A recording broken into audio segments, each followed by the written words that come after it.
It's midday. Hello, this is JoyNews Today. I'm Bernice Abubeidulansa. Coming up this hour, Speaker of Parliament defers second day of post-2024 budget debate following absence of Finance Minister Ken Ofori-Atta and his deputies. And Vice President Dr. Mahmoud Bawumia throws a challenge for the track record of John Mahama to be compared with his and establish who has the ideas to transform the country if elected. Still on politics, flag bearer of the NDC, John Mahama says he'll choose his running mate in 2024. Also in this package, road crashes in Kumasi increase by 24%. We've got details of these stories, plus business, sports, world, and entertainment news right after this. Do stay with us.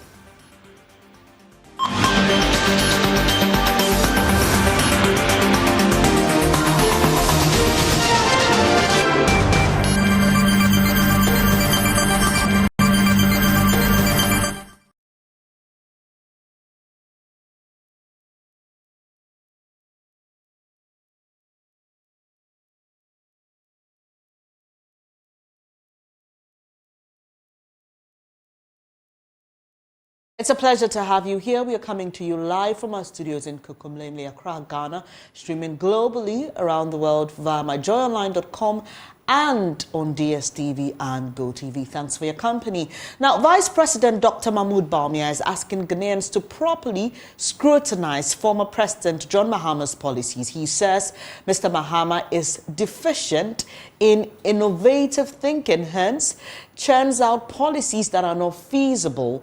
He also says this is due to a shortage of fresh ideas. Addressing a rally during his homecoming tour, Dr. Bawumia also threw a challenge for a comparison of its track record with that of the former president on who possesses great ideas to transform the country.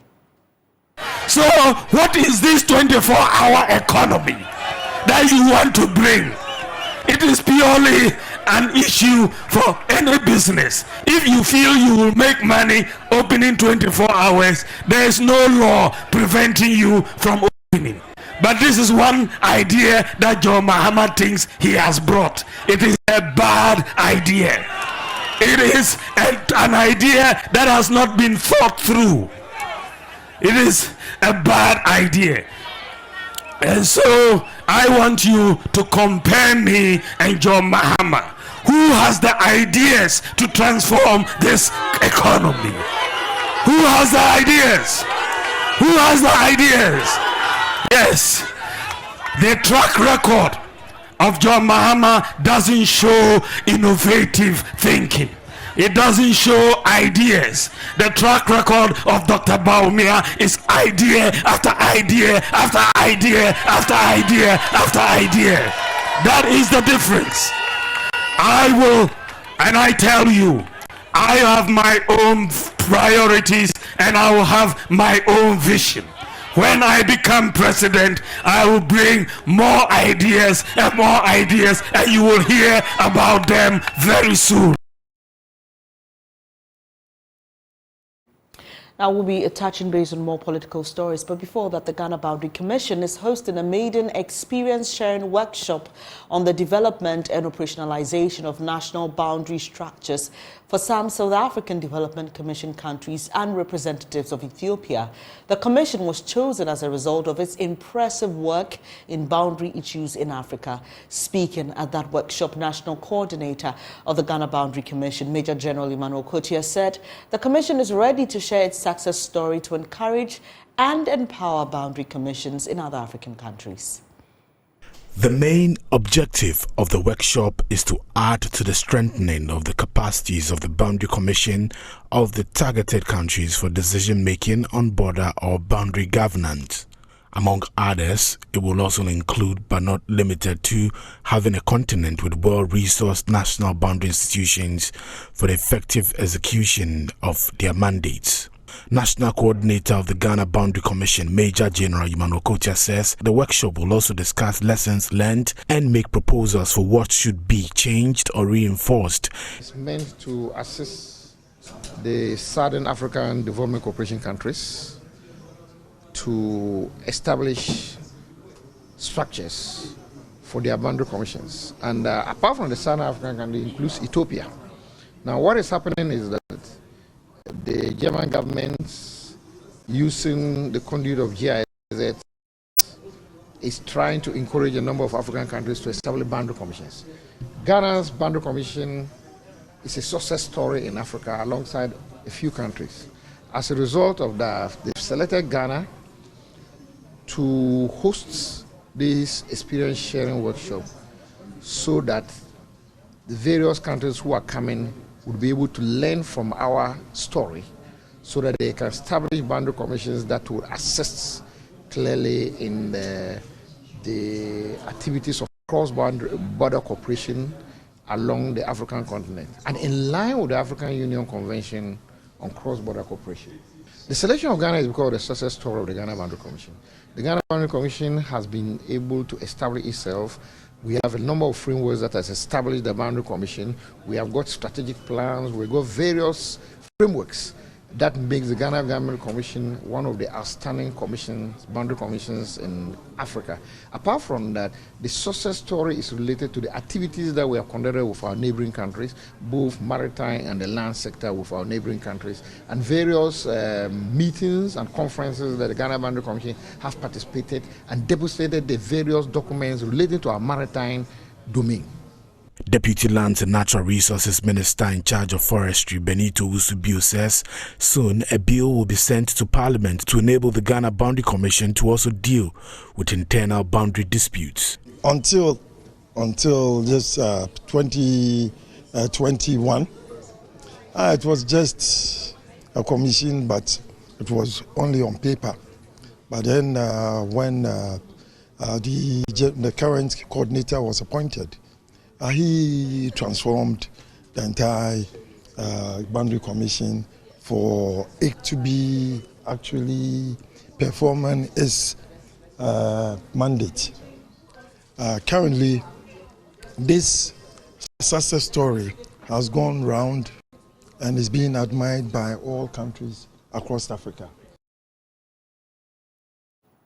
Let's go to Parliament now. Speaker Alban Bagbin has deferred the second day of the 2024 budget debate until Finance Minister Ken Ofori-Atta or his deputies appear before the House. The Speaker's decision followed an argument by former Minority Leader Haruna Idrisu that the debate must not proceed because the minister was absent. I have not seen the Minister for Finance or a representative of the Minister for Finance.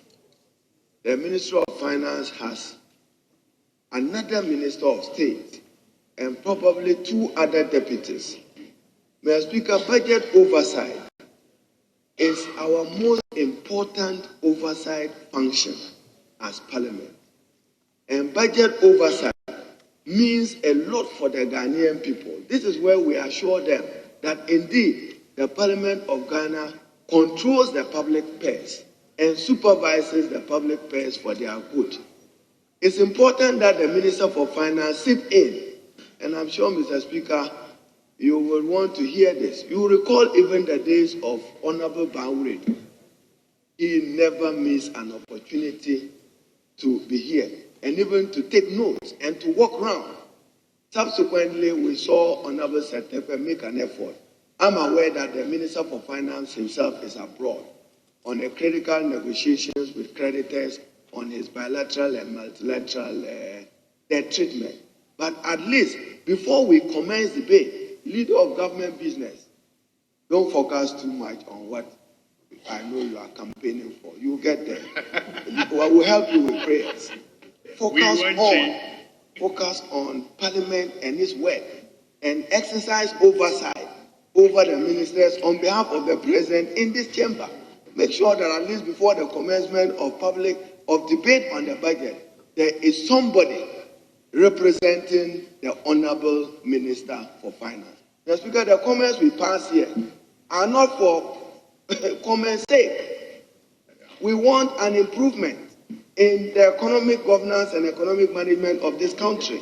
Then you have, as I've said, I'm aware the minister is abroad negotiating with external creditors, but at least, leader, where are the other ministers or deputy ministers? At least fair to the lady Fair to the lady MP, Honorable Abna Oselsa, she's always here. I'm fair to her. But at least, Mr. Speaker, before you say we should debate the budget, where is your representative from the Ministry of Finance? I know one is competing with you somewhere, Mr. Speaker. Now, there was a counter-appeal from the Minority Leader, Dr. Atoforsen, for the debate to proceed. Speaker, this is particularly important because, Speaker, the major issue before the country now is the budget. And I can see that the gallery is full and most people want to listen to members debating the budget. Members from both sides are ready to debate the budget. Yes, the Ministry of Finance isn't here. But, Speaker, if the Ministry of Finance isn't here, it's their responsibility to be here. But we cannot say because of them we are not doing our work. I think it's important that we debate the budget whilst we wait for them to appear before us. So it's an application I'm making before you to consider allowing us to debate the budget while the majority side makes arrangement to bring one of the deputy ministers. Because, Mr. Speaker, they have 2 deputy ministers and 1 minister of state. So if the Minister of Finance isn't available, at least one of them will be able to, should be available. So they should make an arrangement to ask one of them to appear before here. So, Speaker, I can see someone from the Ministry of Finance at the gallery taking notes. Because I've worked there before, I know some of the staff. So I can see one there. But that isn't enough. A minister must be here. But in the meantime, Mr. Speaker, let's start the debate whilst we wait for them. Because the media and everyone else is also here, and I'm sure they want to take notes and possibly report before midday. Thank you, Mr. Speaker. Let's now hear what the Speaker's decision was. We will not proceed to the budget debate now. We will start with statements until we see evidence from the political leadership of the ministry present in the House. Then we can go to the budget debate. So let's handle statements now. We need them to be available to note the submissions of members, take them serious, and make sure that they are factored into the management of our economy, particularly the implementation of the 2024 budget. So please, since we have some 2 statements available, we could take that now. We have the whole day to handle the budget. We will still, if we get time, also take questions. So, Honorable Dafina, don't lose hope. You may be here today asking your questions. From Parliament, former President John Mahama says the NDC will choose its running mate for election 2024 in 2024. It's in response to calls from some traditional authorities in the Osunafo South area for him to consider their MP, Eric Opoku, for the position. Already, the Queen Mother of the Bono Traditional Council has made similar calls for a Bono native to be chosen for the role. Mr. Mahama, at one of the public engagements in the Ahafo region, said the party is looking forward to taking that decision next year.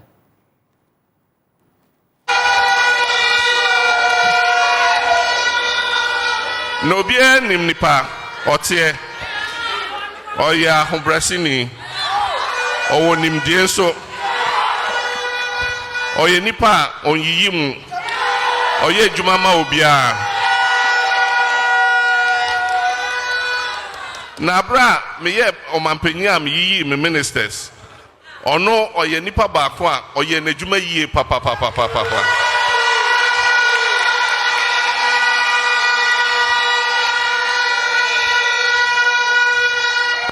Enti I know the mamusro. Ni American say. Senya amamresi da hono. Yamanyo kono so ekwan eda ho a yede yi ye nipa a gina bia yede nipa no beto. Presidential candidate and national executive and a council of elders. Ye na any eti boom na ye yi nipa ye friend running mate na sa dwumedie no enya afi ne be no afi eba ena ye be yi saa nipa no enti emre no duru ho a mo dem nko so mbɔ mpae na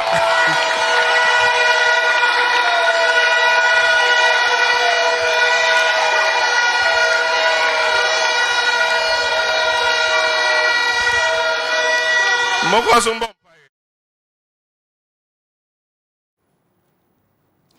Now, road traffic crashes in Kumasi rose from 1,255 to 1,550 between 2021 and 2022. That represents a 24% increment. Findings from the Kumasi Road Safety Report show pedestrians, motorcyclists and cyclists account for 84% of the reported fatalities within the period.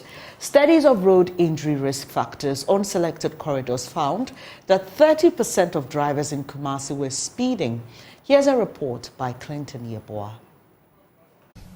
The Kumasi Metropolitan Assembly has launched the third edition of the Kumasi Road Safety Report. Using 2022 police crash data, the report provides characteristics of victims of road traffic crashes, high-risk periods and high-risk locations in Kumasi. The report is aimed at reducing road traffic deaths and injuries by implementing evidence-based interventions. The report revealed road traffic deaths dropped from 160 to 134, a 16% decrease. Similarly, deaths per 100,000 population also declined from 4.6 in 2021 to 3.4 in 2022. Males accounted for 78% of deaths and 67% of serious injuries in 2022. The highest proportion of deaths was recorded among those aged 20 to 29 years. Kingsley Reko is the Bloomberg Philanthropies Initiative for Global Road Safety Surveillance coordinator in Kumasi.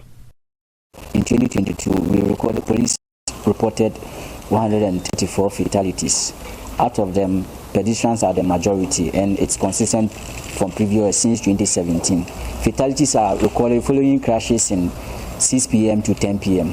And in Kumasi, for where pedestrian fatalities are occurring, we have Sufulan Station, a Siyabwa traffic intersection, Bekwai, which is Santasi Station, and then PV or being bypass. There are many interventions or things we could extract from it. For example, DUR can go and have a corridor inspection on a high-risk location, and then if there are any engineering intervention that they could do, it can be done.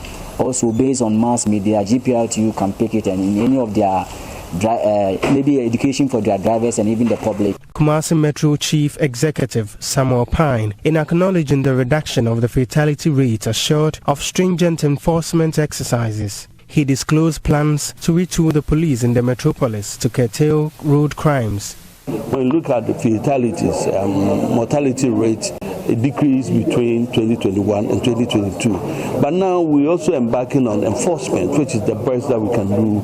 Looking at the speed limits within the cities and on the highways.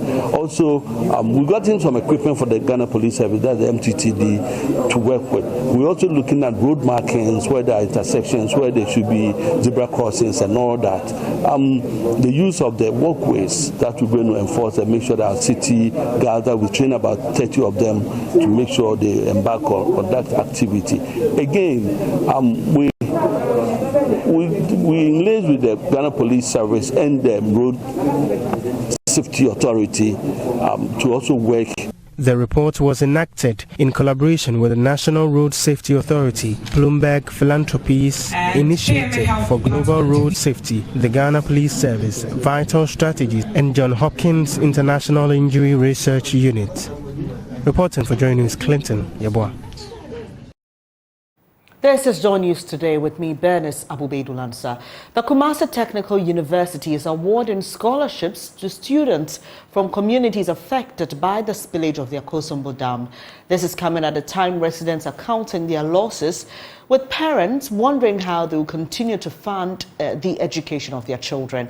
The Kumasa Technical University has stepped in to help and has also donated teaching and learning materials to members of parliament from the affected areas. Kwekwa Asante reports.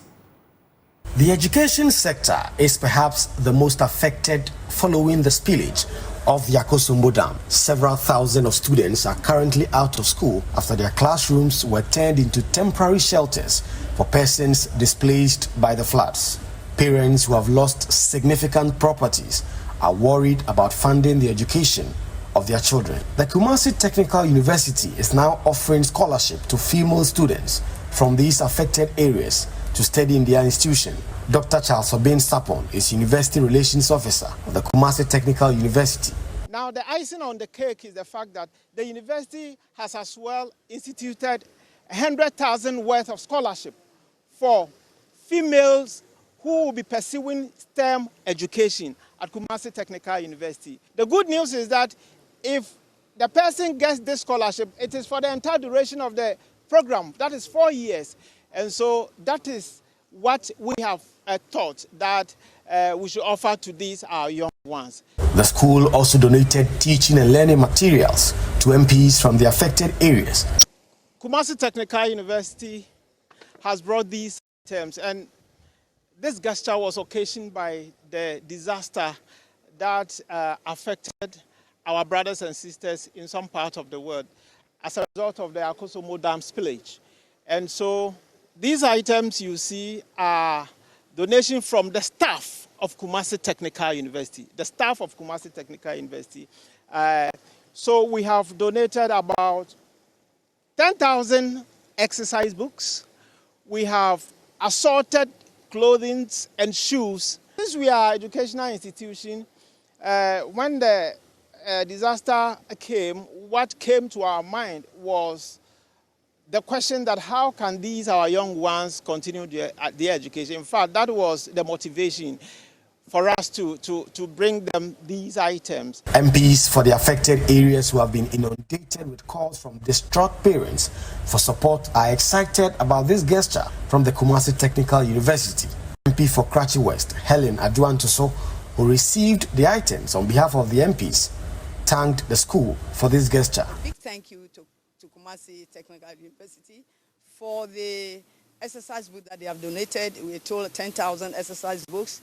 They've given us about 4,000 pens and pencils and shoes or used clothing. We are so grateful to them, and we know that this will go a long way in helping our people, especially those in deprived areas. We are also grateful to them for the scholarships. Still on education, the Ministry of Education says it's begun a process that will ensure that no adult will take undue advantage of any child in any school across the country. In partnership with the MasterCard Foundation and the National Teaching Council, the Ghana Education Service hopes its newly outlawed sexual harassment awareness and prevention guideline will tighten the sanction regime for any teacher that takes undue advantage of students. Sector Minister Dr. Yawosei Duchum, who commissioned the framework on the sidelines of the National Education Week in Accra, called on all stakeholders to work towards making the school environment safe for all. My colleague teachers understand that these guidelines are supposed to help you be better professionals. We all have gone through school in Ghana, and we all saw what some unscrupulous individuals did to some sections of the student population. That era should be long gone. We have begun a process that will ensure that no adults take undue advantage of any child in any school in this country. If you do, the law will take its course.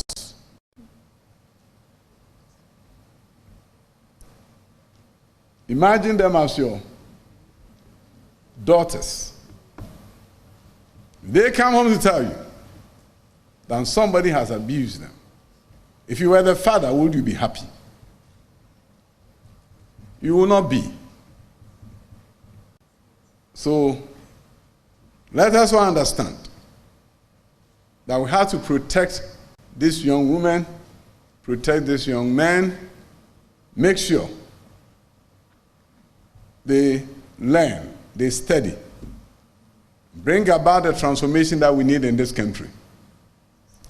I think most of the things I was going to say have been said, either in my video or the presentation by the Director General or by Director Counseling or the Human Resource Director have said so much, NTC have said so much, and I believe that the online training is going to equip our teachers to do a great job. Heard of these complaints in the years past. And this is not something any school is going to investigate, to be investigated by law enforcement. And it's as simple as that. Parents, understand that these guidelines are going to protect your children. If you get any complaints from your daughter, your son, that nothing untoward has happened to them, don't hesitate to contact the school and don't hesitate to inform law enforcement. So the right thing will be done. I trust that my colleague teachers and education workers will go by these guidelines and there will be no need for any reports by any parent to anyone. Because I think we got into this profession with a full understanding that we are in this profession to impact humanity. And therefore, we're going to do the right thing. So these guidelines will just be a reminder for us to always understand that we have to do the right thing. Young men and women, it's your responsibility, per the guidelines, to report anything untoward that happens to you, to your head of school, your counselor, and any adult in your school environment that you trust. Don't be afraid. Protect yourself. Now to the health sector. Ghana will start manufacturing tuberculosis and malaria vaccines by the second quarter of next year. Speaking at the launch of the short course in clinical research methods in tuberculosis in Kumasi, the Presidential Advisor on Health, Dr. Anthony Nsiasare, disclosed the vaccines will be produced at the National Vaccine Institute to improve the health system. Dr. Nsiasare also mentioned that the European Union has supported Ghana with 32 million euros to produce vaccines. We realized that during the COVID vaccines period, we had a lot of problems of COVID, of a vaccine, geopolitics, nationalism, and we didn't, even though we want some, we didn't have. So we decided that we shall join the Pan-African Vaccine Manufacturing Initiative, and Ghana will be a vaccine manufacturing hub in Africa. And God being so good, there are two factories. One of them is finished, and as we speak now, the processes of manufacturing or doing fill and finish for anti-snake vaccines is ongoing in one of the plants as we speak now. The other one has come out of the substructure, and we are hoping that by second quarter of next year, it will start producing at least fill and finish, and then from the upstream to downstream, its own vaccines. And TB vaccines will be one of the vaccines that we'll be producing in Ghana. The good thing is that we shall also be doing fill and finish, and also the drug product, and then fill and finish for the endemic malaria areas for the new for the new R21 malaria vaccines in Ghana. The short course in clinical research methods in tuberculosis is an initiative by the GlaxoSmithKline in partnership with the Kwame Nkrumah University of Science and Technology. The course is expected to build the capacities of young researchers and guide them in asking the right questions to combat tuberculosis. Pro-Vice Chancellor of KNUST, Professor Ellis Osudabo. And it was clear in some of our regions across the country, many of our pregnant women had TB and did not know. The infection obviously is rife and amongst us. All you need is a certain predisposition that reignites the disease. Those predispositions are well documented. Poverty is only the epitome of those precursors that I was talking about. A person who is poor will not be able to afford good nutrition and therefore would result in one of the precursors to pulmonary tuberculosis. Vice-Chancellor of the Kwame Nkrumah University of Science and Technology, Professor Mrs. Rita Kusia-Dixon, encouraged the participants to forge strong networks. Reporting for JoyNews, Kwesi Deborah. The Neonatal Intensive Care Unit, NICU, at the Winchi Methodist Hospital in the Bono region is advocating the involvement of men in the kangaroo mother care of preterm babies. Leaders at the unit say that particular care could be done by anybody apart from mothers, hence the need to get fathers involved to keep their babies warm. Head Dr. Solomon Chimogo has been speaking with JoyNews' Nesta Kafui Ajoma in Winchi. The Neonatal Intensive Care Unit of the Winchi Methodist Hospital is sensitizing mothers to ensure that they practice the kangaroo mother care for the survival of their preterm babies. Dr. Chimogo explained that the kangaroo mother care combines skin-to-skin contact with exclusive breastfeeding for the babies. He emphasized the key success of survival in preterm babies is regular KMC or skin-to-skin contact, hence the need for the men to get involved. We've had about 100 preterm babies from the beginning of this year up to now.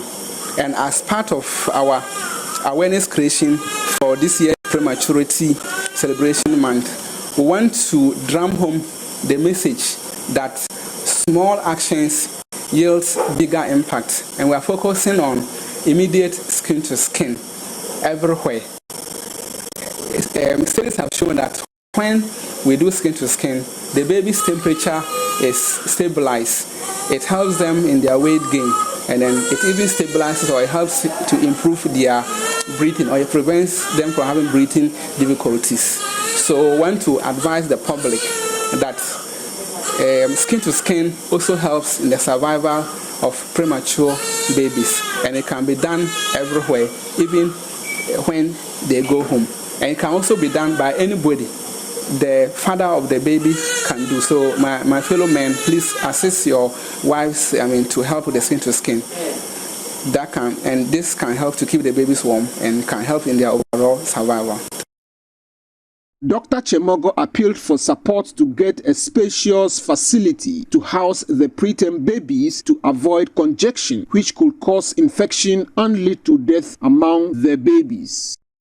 I want to use this as an opportunity to appeal to everyone in and outside Ghana to come to the aid of Methodist Hospital Winchi in terms of we expanding our neonatal intensive care unit, because we are getting increasing number of newborns, especially the preterm babies, and the congestion in our unit is not helping matters. So we want to appeal to non-governmental organizations to come and assist us so that we can get a bigger facility that can help us to manage these preterm babies appropriately, and then for them to also survive. Rebecca Entry is a mother of a preterm baby. She expressed delight about the kangaroo mother care. Akula me wo no da kitikiti na me ni so obe film na metete ne nchen po me hunu a me kogina ne na me raho be de netu machine mu kakla nurse for ne doctor tambio mutu me fo se memfa ne mombo odi ne bo obo a ne hu beto no ne mframa obetima ho kama ne temperature no so be normal sese nyame adro ne ho ye odidi kama first su no ntimu nidi no ntimu nsu ketekete sese ba amani nulo sese wa ye kese kama. According to the World Health Organization, preterm birth is the leading cause of death in children under the age of 5 each year. The Winchi Methodist Hospital alone has recorded 100 preterm babies from January to October this year, and 13 of them died. 10 of them died due to complications of prematurity, 2 died due to severe birth asphyxia, and 1 died as a result of infection from home delivery. Nesta Kafui Ajuma reporting. Well, it's now time for business news, and Emma Davis will be telling you about how a cement manufacturing company in the Ashanti region has been shut down by the GRA.